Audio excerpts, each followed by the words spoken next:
मैं 18वीं स्केल की सरकारी अफसर तो थी ही। पूरे पंजाब में मैंने टॉप किया और उसके बाद मुझे महकमा सोशल वेलफेयर में गजटेड ऑफिसर की जॉब मिली। मैंने यतीम और लवारिस बच्चियों की इज्जतों की हिफाजत की थी और इस पर मुझे बदतरीन इंतकामी कार्रवाइयों का निशाना बनाया गया। मेरी लड़ाई एक ऐसे ताकतवर जिनसी माफिया के खिलाफ है कम उम्र यतीम और लवारिस बच्चों के साथ जिनसी ज्यादतियां करता आया है। ताकतवर ब्यूरोक्रेसी इन्वॉल्व है काशाना दारुल अमान जिनसी स्कैंडल में। मेरी नौकरी छीन ली गई, मेरा घर जला दिया गया और मुझे पता है कि मेरे घर में अब बिजली का मीटर नहीं लगेगा, मेरे घर में अब सुई गैस बहाल नहीं होगी, मेरे घर में पानी नहीं आएगा और ऐसा जुल्म सितम मेरे साथ 5 साल से हो रहा है। और अब रमजानुल मुबारक में मैं और मेरे बच्चे बगैर बिजली के, बगैर सुई गैस के सहरी करने पर मजबूर हैं। मेरे बच्चे वो मासूम बच्चे जिनका कोई गुनाह भी नहीं था, आज अपने माँ के साथ उसके नाकर्दा गुनाहों की सजा भुगत रहे हैं, सिर्फ इस जुर्म में कि उनकी माँ ने अपना फर्ज अदा किया था। निजाम बनाने वाले ने भी खूब निजाम बनाया है, जहाँ पर एक ताकतवर को घर में बैठकर इंसाफ मिल जाता है और जो मजलूम है वो अदालतों में धक्के खाता रहता है। अस्सलाम वालेकुम जी, लीडर टीवी के साथ मैं हूं गुले राना और आज मेरे साथ 18वें ग्रेड की अफसर, सरकारी अफसर अफशा लतीफ़ मौजूद हैं। पर वो रोड पे इस वक्त समोसे पकोड़े बेचने पर रेडी लगा के अपना रोज़गार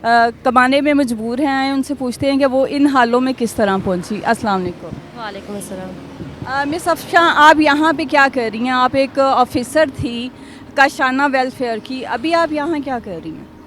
मैं यहाँ पर रेडी लगाकर सामान बेचकर अपने बच्चों के लिए रोज़गार कमा रही हूँ और मैं 18वीं स्केल की सरकारी अफसर तो थी ही, लेकिन मैंने आला तालीम हासिल की पंजाब यूनिवर्सिटी से और मैंने MA सोशल वर्क की डिग्री हासिल की और फिर पंजाब पब्लिक सर्विस कमीशन में पूरे पंजाब में मैंने टॉप किया और उसके बाद मुझे महकमा सोशल वेलफेयर में गजटेड ऑफिसर की जॉब मिली। मैंने एक जुर्म किया था, एक अपना फ़र्ज़ अदा किया था, एक रियासती मुलाजिम होने का, एक सरकारी अफसर होने का।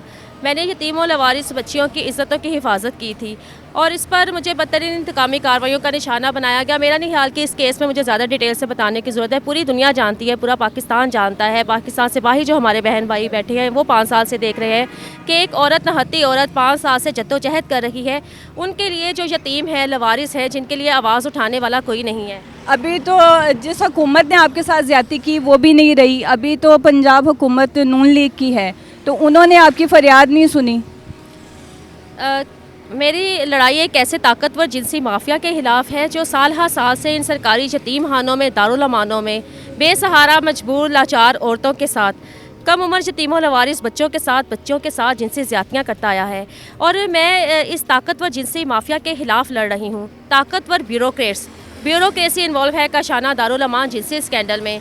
5 सालों में कई हुकूमतें आई, कई हुकूमतें गईं। मैंने हर हुकूमत को तहरीरी तौर पर लिखा कि काशाना जिनसी स्कैंडल पर JIT बनाई जाए। तहकीकात हो चुकी हैं, मिलिट्री इंटेलिजेंस की, IB की, ISC की, स्पेशल ब्रांच की, रियासती एजेंसियों की तहकीकात हो चुकी हैं। लाहौर हाई कोर्ट में मेरा केस 2019 से ज़ेर समात है काशाना जिनसी स्कैंडल पर JIT की तश्कील के लिए। मजबूत तरीन अदालती तहकीकात, मजबूत तरीन JIT जिसमें रियासती अदारे शामिल हों, आला अदलिया के जजेस हजरात शामिल हों, पाक फ़ौज के आला अफसरान शामिल हों। अब मुझे ये बताएं कि आप ये रोज़गार इस तरह कमा रही हैं, क्या मुश्किलात पेश आ रही? मैंने एक अफसर की नौकरी की है, मैं एक गजटेड सरकारी अफसर थी। इन हालात ने मुझे मजबूर कर दिया कि मैं यहाँ पर बच्चों का रोज़गार कमाने पर मजबूर हूँ। मेरी नौकरी छीन ली गई, मेरा घर जला दिया गया। 5 साल से मैंने एक ताकतवर जिनसी माफिया के खिलाफ लड़ाई लड़ी है जो आज भी मैं लड़ रही हूँ। मेरे बताएं, आपके घर की बिजली किसने काटी है? मेरे घर के तमाम तर बिजली के, पानी के, सुई गैस के बिल्स अदा शुदा होने के बावजूद बिजली का मीटर भी चुरा लिया गया है, सुई गैस का कनेक्शन काट दिया गया है, पानी बंद कर दिया गया है। और आपने अभी तक वज़ीर आला पंजाब मरियम नवाज़ हैं, उनको कोई एप्लीकेशन नहीं दी? मैंने अपने इचरा थाना जो मेरे घर के साथ ही है वहाँ पर 3 दरख्वास्तें जमा करवा चुकी हूँ 1 मार्च 2024 से।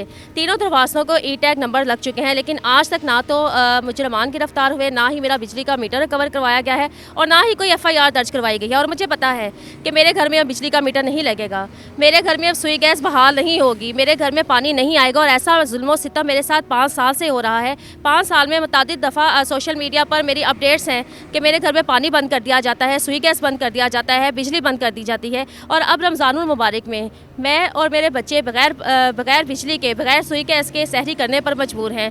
मेरे बच्चे वो मासूम बच्चे जिनका कोई गुनाह भी नहीं था, आज अपने माँ के साथ उसके नाकर्दा गुनाहों की सज़ा भुगत रहे हैं, सिर्फ इस जुर्म में कि उनकी माँ ने अपना फ़र्ज़ अदा किया था।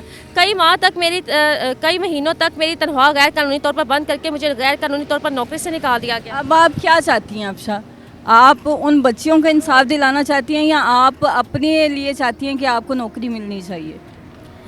काशाना जैसे स्कैंडल कभी अफशान लतीफ़ का नौकरी का मामला था ही नहीं, ना ये मेरी ट्रांसफ़र पोस्टिंग का मामला था। इमरान खान की हुकूमत में मुझे प्रमोशन पर तरक्की देकर सुपरिटेंडेंट का शाना लगाया गया था।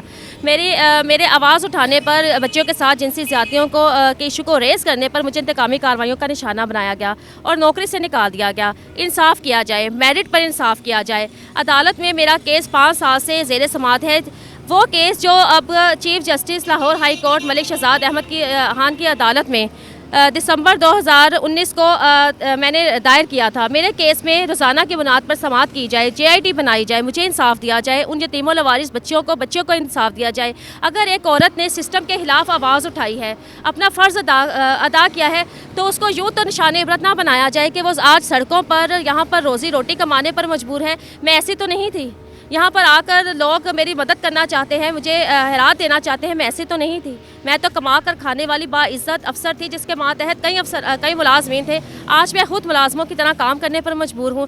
ये निज़ाम बनाने वाले ने भी खूब निज़ाम बनाया है, जहाँ पर एक ताकतवर को घर में बैठकर इंसाफ मिल जाता है और जो मजलूम है वो अदालतों में धक्के खाता रहता है। बिल्कुल ठीक कहा इन्होंने कि ये इनकी सीट नहीं है, ये इनकी जगह नहीं है। डिग्री होल्डर एक खातून है जो रोड पे खड़ी हुई हैं और अपने बच्चों के लिए कोशिश कर रही हैं। उनका जो केस था उन पे भी किसी ने इनकी सुनवाई नहीं की और एक औरत यहाँ खड़ी हुई है, कोई भी इनकी सुनवाई नहीं कर रहा। आला हुकाम से हमारी तो ये अपील भी है कि इनकी बात सुने, इनके केस को आगे लेके चलें और दूसरा ये कि इनका रोज़गार दिया जाए। इसके साथ ही मुझे इजाज़त दीजिए। अल्लाह हाफ़िज़।